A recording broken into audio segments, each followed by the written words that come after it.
నమస్తే, welcome to Telugu రాజ్యం. నేను మీ వెంకట గన్నవరపు. నిన్న తమిళనాడులో కరూరులో జరిగిన ఒక రాజకీయ పార్టీ ర్యాలీలో దాదాపు 39 మంది ప్రాణాలు కోల్పోయారు. 50 మందికి పైగా గాయపడ్డారు. గాయాలు కూడా తీవ్రంగా అయ్యాయి.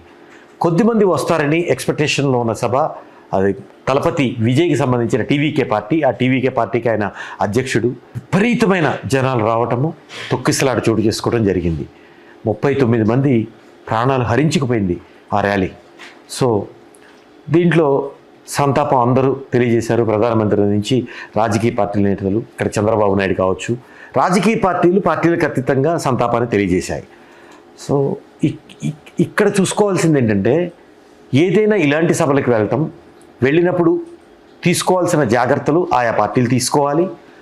అక్కడున్న ప్రభుత్వాలు, లా అండ్ ఆర్డరు, పోలీసులు, ఆ ర్యాలీ జరిగే విధానము, సేఫ్టీ మెజర్స్, ఇవన్నీ పార్టీలు, ప్రభుత్వాలు ఖచ్చితంగా పాటించాలి. ప్రజలకు సంబంధించిన విషయం కాబట్టి. ఇక్కడ ఒక కుటుంబంలో కూతురు చనిపోయింది, ఒక కుటుంబంలో ఇంటి పెద్ద చనిపోయాడు, ఒక కుటుంబంలో చేతికొచ్చిన కొడుకు చనిపోయాడు, ఒక కుటుంబంలో ఇల్లాలు చనిపోయింది. ఇల్లాలు చనిపోతే కుక్కలు చింపిన విస్తరాకు అవుతుంది అని చెప్తారు కుటుంబానికి. భర్త చనిపోతే తోడు లేకుండా దిక్సూచి లేని నావలా జరుగుతుంది.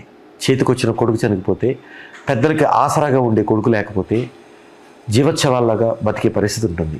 ఇవన్నీ ఎవరికి వాళ్ళు ఆలోచించుకోవాలి. ఇది నాణానికి ఒక కోణం.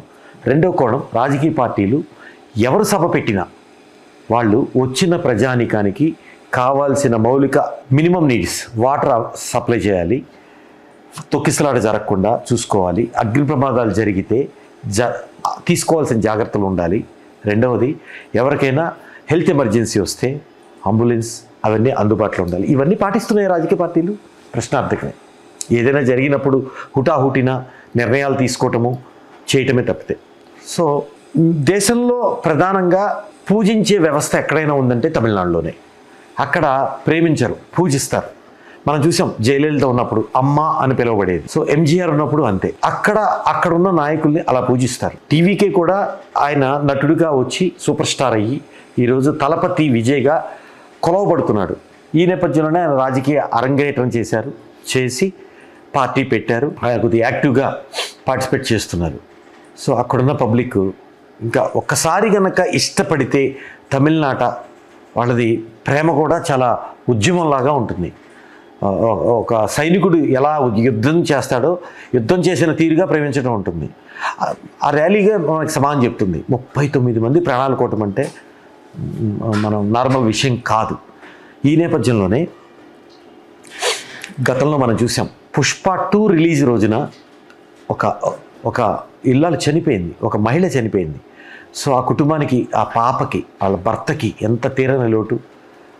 సో 2024 ఎలక్షన్ ముందు చంద్రబాబు నాయుడు సభలో కూడా కొంతమంది తొక్కిసలాట్లో చనిపోయారు.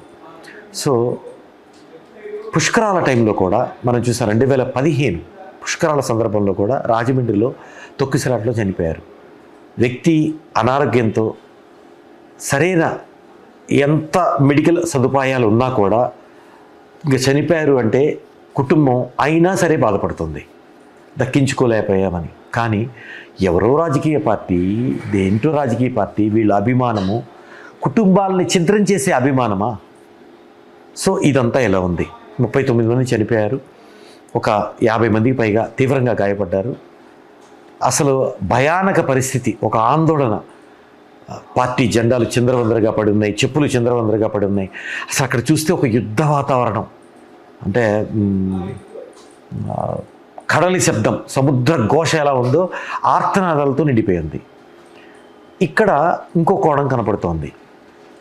మా పార్టీకి ర్యాలీలో ఇది సహజ సిద్ధంగా జరిగిన తొక్కిసలాట కాదు, కుట్ర కోణం ఉందని టీవీకే అధ్యక్షుడు తలపతి విజయ్ కోర్టుకు వెళ్ళారు.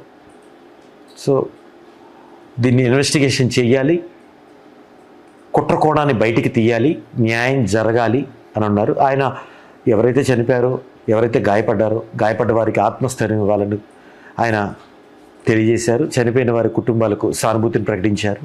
రాజకీయ పార్టీలు అందరూ కూడా సానుభూతి ప్రకటించారు. కానీ ప్రజలు అర్థం చేసుకోవాల్సింది, మనం ఎక్కడికైనా వెళ్ళినప్పుడు వినోదం కోసమో, మనకి ఆ వెళ్ళిన తాలూకా రాజకీయ పార్టీ కానీ లేకపోతే అభిమానుడు హీరో కానీ అవన్నీ ఉంటే వెళితే ఒక సాటిస్ఫాక్షన్, ఒక ఎంటర్టైన్మెంట్ అంతవరకే ఉండాలి. ఆ పరిధి దాటితే మన జీవితానికే మన ప్రాణానికే ముప్పు ఉంటే, అక్కడికి వెళ్తే ముప్పు ఉంటుందని తెలిసినప్పుడు ఏమైంది, అది మిస్ అవుతుంది. కానీ పబ్లిక్ అలా లేరు. కానీ అలా ఉండాలి. అక్కడ నాకే ముప్పు వస్తుంది అన్నప్పుడు నాకు ఆ ఎంటర్టైన్మెంట్ మిస్ అయినా లైఫ్ని మిస్ అవ్వను. ఇక్కడ లైఫే మిస్ అవుతున్న పరిస్థితి. 39 మంది ప్రాణాలు గాల్లో కలిసితే ఏం చెప్పాలి? ఆ 39 కుటుంబాల పరిస్థితి ఏంటి? దాంట్లో ఓ తండ్రి ఉన్నాడు, ఓ చెల్లెలు ఉంది, ఒక అన్న ఉన్నాడు, ఒక భార్య ఉంది, ఒక కూతురు ఉంది. ఏంటి వాళ్ళకి ఏం చేస్తే తిరిగి వస్తారు? ప్రాణం కదా. అవన్నీ పార్టీలు ఆలోచించాలి. ఒక చోట ర్యాలీ పెట్టేటప్పుడు ఖచ్చితంగా పార్టీలు, ఇప్పుడు ప్రభుత్వాలు లా అండ్ ఆర్డర్ విషయంలో పోలీసులు పర్మిషన్ ఇస్తారు. ఇచ్చేటప్పుడు మార్గదర్శకాలు ఉండాలి. మరి కుట్ర అంటున్నారు, ఇది రాజకీయ పార్టీ నాయకుడిగా అన్నారా? నిజంగా కుట్ర కూడా ఉందా? తమిళనాడు కరూరులో జరిగిన ఈ తొక్కిసలాటలో టీవీకే పార్టీ ర్యాలీలో తొక్కిసలాట జరిగిందా? అందుకని ఆయన కోర్టుకి వెళ్ళారు. కోర్టు ఇన్వెస్టిగేషన్ చేసి ఏం చెప్తుంది, తీర్పులు ఏమిస్తుంది చూడాలి. కానీ ప్రజలు కూడా ఆలోచించాలి. ఇటు కార్యకర్తలు కావచ్చు, ప్రజలు కావచ్చు, ఇటు ఫైనల్గా ఎవరైనా ప్రాణమే. ఆ ప్రాణం ఏం చేసినా తిరిగి రాదు.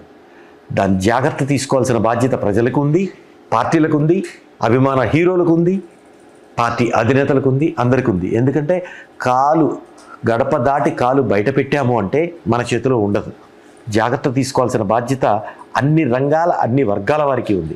చూడాలి తలపతి విజయ్ ఏదైతే ఆరోపణలు చేస్తూ కోర్టుకు వెళ్ళారో, ఈ టీవీకే ర్యాలీలో జరిగిన తొక్కిసలాటలో ఇది సహజ సిద్ధంగా జరిగిన తొక్కిసలాట కాదు, దీంట్లో కుట్రకోణం ఉందని ఆయన ఆరోపిస్తూ కోర్టుకు వెళ్ళారు. కోర్టును అభ్యర్థించారు. సో కోర్టులు ఎలాంటి తేలుస్తాయి ఏంటి, అసలు నిజమేం జరిగింది అనేది కాలమే నిర్ణయిస్తుంది. నమస్కారం. హలో, తెలుగు రాజ్యం ఛానల్ చూస్తున్నారా? సామాజిక రాజకీయ జీవన చిత్రణే తెలుగు రాజ్యం. అతిశయోక్తులు అసత్యాలు ఉండవు. రాజకీయ కోణం కాదు, ప్రజా కోణమే కొలబద్ద. తెలుగు రాజ్యం వీక్షణ మీ ఉత్తమ అభిరుచికి నిదర్శనం.